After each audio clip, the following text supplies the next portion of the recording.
This week's video is a passion project. Let me just put that out there right now. Hi friends, welcome back to my channel. If you're new here, my name is Dion. And welcome to my cable show, Shut Up and Listen. This week's video is a segment that I like to call Rank's Rants, where I, Dion Rank, scream at a camera and tell you my opinion as if it is fact. Today's subject, Lindsay Lohan deserved better. For context, I saw Confessions of a Teenage Drama Queen 5 times in the movie theaters. Yes, 5 times.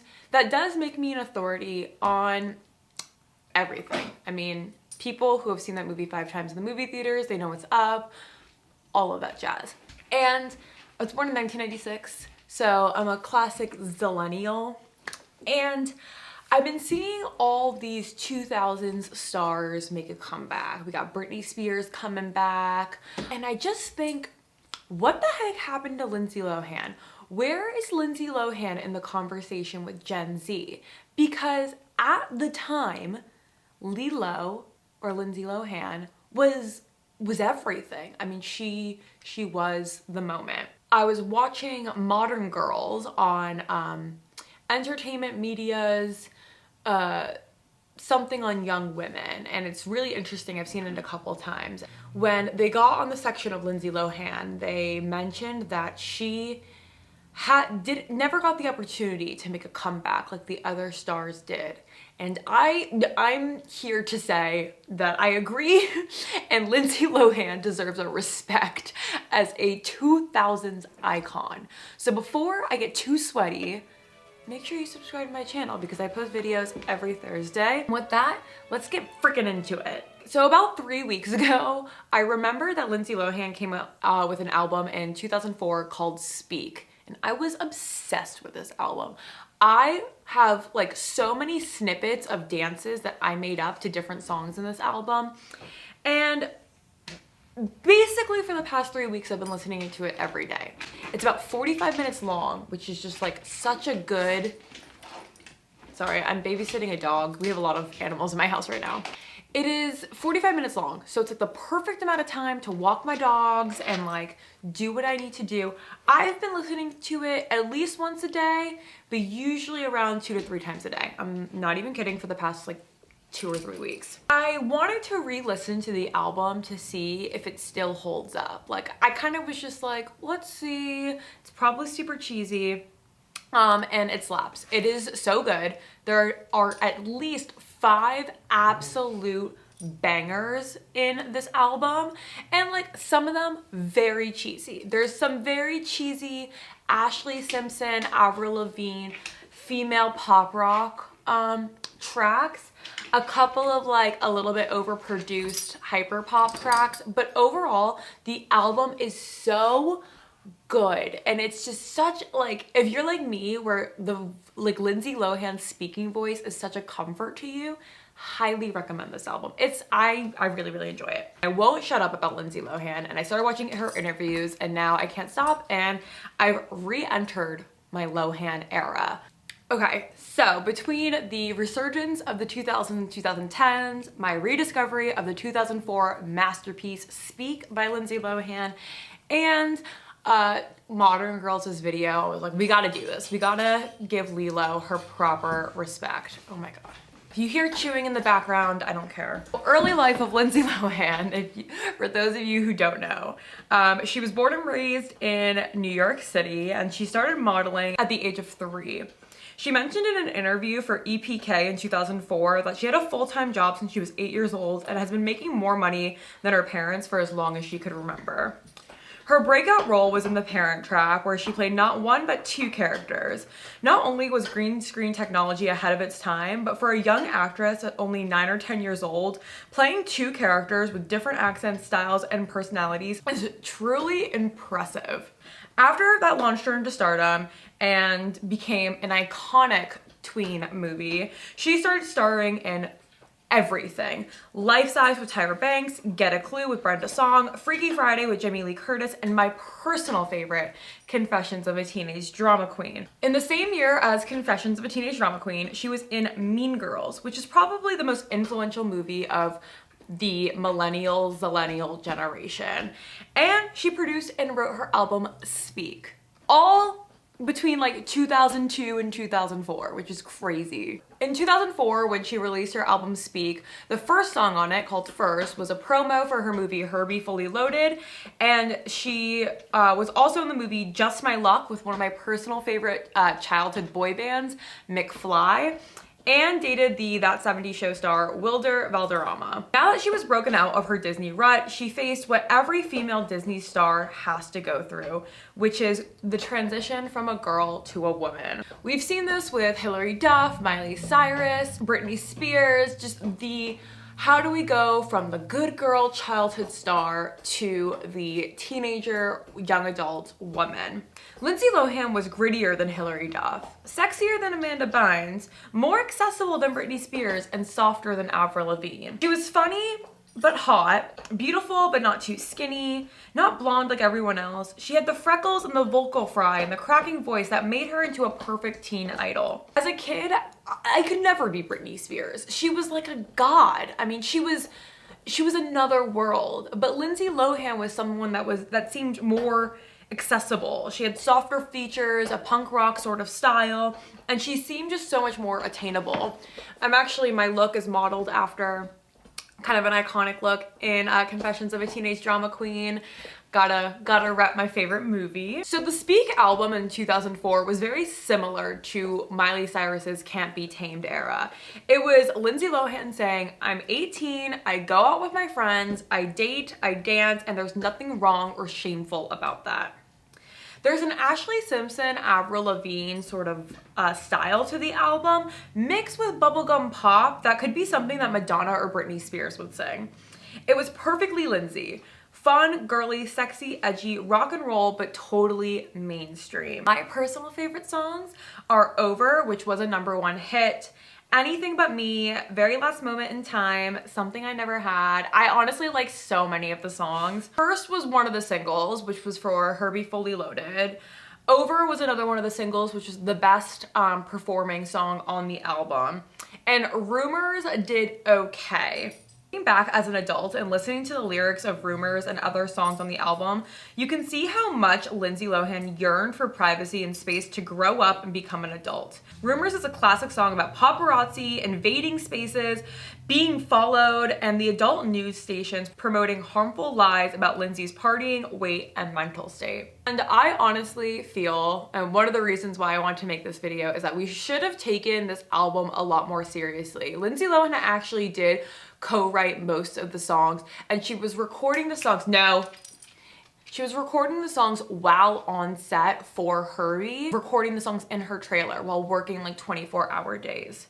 I understand that it's a totally cheesy 2000s pop rock album. However, I encourage any Lohan fan to go and truly listen to the lyrics. Knowing what you know now and what she's gone through, you'll find that she was really begging for mercy in the media. And it was different in old Hollywood than it is now, much different, but because you didn't have the press as much in your face and putting stuff out there. Actresses like the Jodie Fosters who made the transitions into the adult roles and everything, it was so much easier for them because they didn't have Star and Us out following them every night and reporters in clubs. It was so much easier to kind of mature and deal with that.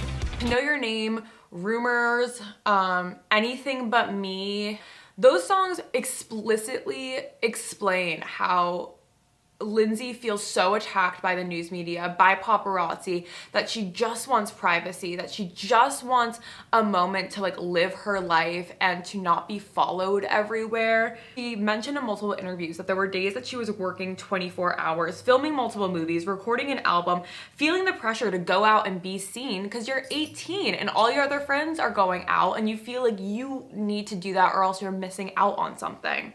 All the while, magazine after magazine is calling her fat, too skinny, partying too much, depressed, she's on drugs, she's drinking alcohol. And she was calling it out in her album, saying, you're probably gonna write what you didn't see. Why don't you respect my privacy? I honestly believe that if people back then truly took the time to realize what Lindsay Lohan was singing about, and if the media just backed up off her, then they wouldn't have produced the monster they accused her of being. Again, they were accusing her at 18 for partying too much, for doing all these drugs, for drinking way too much. And I'm gonna say it now.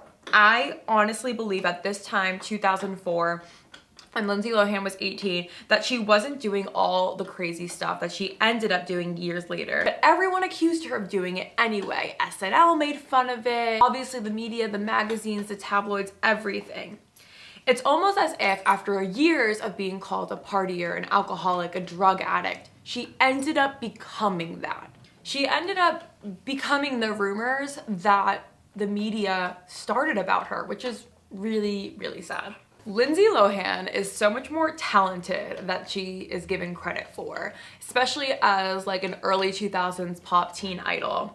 Meryl Streep said after co-working with Lindsay Lohan, she is in command of the art form, completely visibly living in front of the camera. In 2006, she was on set and was hospitalized, and that got the rumor mill in the entertainment industry up in arms. Lindsay states in this Speak interview of what really happened. When I shot my video Rumors, I worked 24 hours straight through one day, and then the next morning I had to go to set, and I just physically couldn't go. And there was like this whole pending lawsuit and stuff because I had to be at set and I didn't show up. So I realized that I needed to rest after being in the hospital. They can say it was drugs or anything they want, because that's what I was hearing, or meningitis or whatever. You know, it's when you get tired. I'm 18 and I'm still growing and my body can't handle it. I choose to believe her, just watching her interviews and seeing just like how much she was working during that time, that she really was just over exhausted and collapsed. Maybe because in addition to going out with her friends, but she was 18, 19, 20. What 20-year-old, 18-year-old isn't going out with their friends?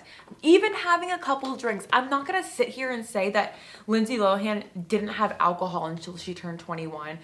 By the time she was in 21, she was in rehab and calling herself an addict for alcohol. But I am saying that to act as if an 18-year-old drinking is like the most out-of-pocket thing in the world is absolutely ridiculous.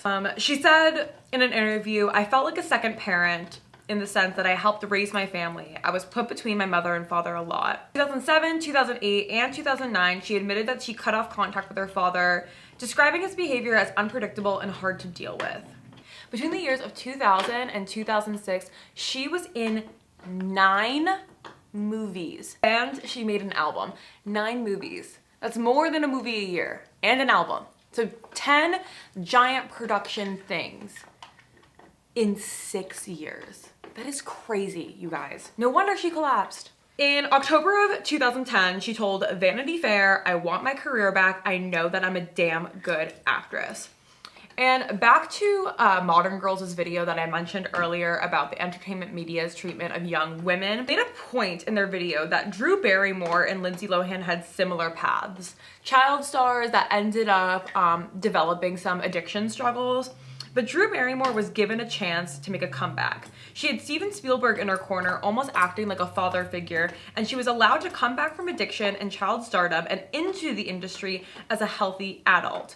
Robert Downey Jr. had a similar character arc. He was like a bad dude and had serious addiction problems, and he got a redemption. He is now Iron Man. He is now a respected adult actor. Lindsay Lohan was never given that opportunity to change and grow, and I want that for her. Don't want to spend too much time on Lindsay Lohan's addiction because she is happy and healthy now, and I think I just don't want to continue to participate in the media circus that is Lindsay Lohan's addiction struggles.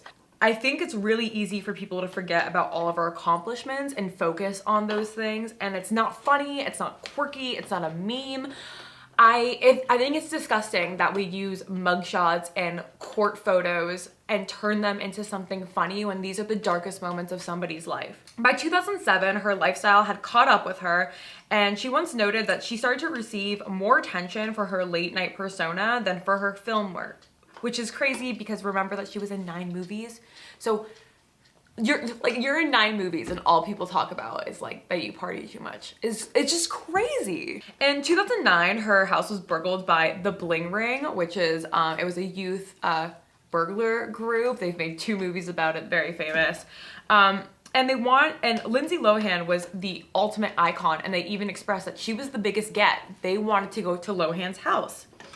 Between 2006 and 2014, she struggled with addiction, and in 2014, she experienced a miscarriage.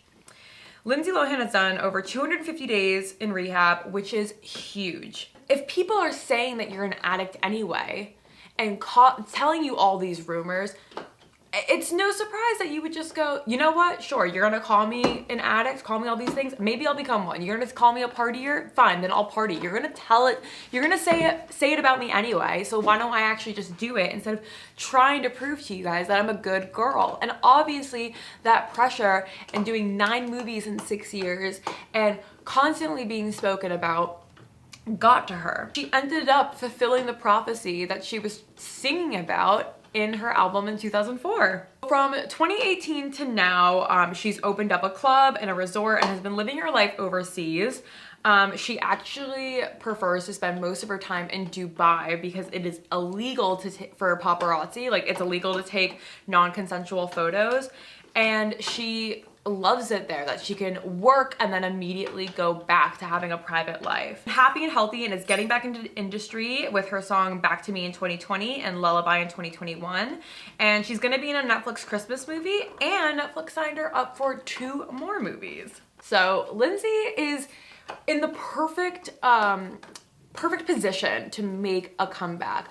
2000s, 2010s are coming back. She's happy and healthy, and we are all rooting for people like Britney, Amanda Bynes, these 2000 female child stars that were treated poorly, to have their redemption season. And I think the time is just ripe for Lindsay Lohan. So because this is a fashion channel, I don't want to lose you guys completely, so we are going to talk a little bit about Lindsay Lohan's fashion. In the face of Jill Stewart and Miu Miu, Lindsay Lohan has always talked about how much she loves Marilyn Monroe and identifies with her. She launched a clothing line, and the name was 6126, and was designed to represent June 1st of 1926, which is Marilyn Monroe's birthday. She has always had a classic Y2K style with a little bit of grunge. Lindsay Lohan always had an edge to her. Part of it was the characters that she was playing, like in Freaky Friday and in even Confessions of a Teenage Drama Queen. But that was something that as a kid I always loved seeing in Lindsay, that she had a little bit of a tomboy punk rocker look, but she wasn't as totally there as, let's say, like an Ashley Simpson or an Avril Lavigne. She takes lots of inspiration from the old Hollywood style, 50s and 20s specifically, which is interesting because the 50s were about being a cookie cutter, perfect housewife girl, and the 20s were about the freedom of being a girl, which is similar to what Lindsay struggles with. The freedom of just wanting to do whatever you want, that flapper lifestyle, being a girl, embracing your femininity and your wildness, and then the struggle of fitting into the 50s housewife stereotype. So I just thought that it was interesting that her 2 main old Hollywood styles also represent kind of the duality of what she's been going through her entire life. So with Lindsay Lohan, I feel like you can kind of break it down into 3 categories. The Y2K rocker girl aesthetic, the old Hollywood glamour, and the 2010s boho fashion. It's very stereotypical, which, I mean, like these sort of tenets, but it also makes sense for her and for the time. I really feel like Lindsay Lohan has been left out of the early 2000s fashion revival conversation because she was the fashion it girl. She was up there with Paris and the Olsen twins and even Britney. Tenets of Lindsay Lohan's style are, she loves an ironic, like self-aware piece. She has this like t-shirt dress that said like old chic or something like that. She loves a satin opulent gown, again playing into that old Hollywood look. Lots of jeans and sequins, again very casual early 2000s looks. She seems to stick with black, cream, and denim most of the time, with some reds and emeralds to bring out her coloring. She does do some colors, but overall when looking at her style, blacks and creams tend to be kind of her go-to. She is a classic 2000s it girl, so glamour with a little bit of an edge and a little bit of tackiness sprinkled in. She has and always will be a style icon of the period, so why else would she be the bling ring's biggest score? Which is why I don't understand, like, if the bling ring was like, we have to burgle Lohan's house because her style is impeccable, why aren't we talking about her style in the 2000s fashion revival? With Alexa Demi, in my style analysis of her, I talked about like a quintessential Alexa Demi look is complete from head to toe. No, hair, makeup, accessories, everything is complete. But Lindsay Lohan's Y2K style is a little bit the opposite. It's not about having everything complete, but having little bits of girl next door accessibility in your look. It's the accessibility that I love about her. There's something about Lindsay that no matter how talented or famous she was, she always seemed touchable. The pale, freckly skin or the very tan, freckly skin, the red hair, the softer features, the not size 00 body type makes us feel like she's one of us. She's always been a girl next door like Hilary Duff. She's as funny and comedic as Amanda Bynes. She's as sexy and pop icon as Britney Spears. And she's as tough and punk as Avril Lavigne. She has just that full package of all the 2000 stars, which makes her the ultimate.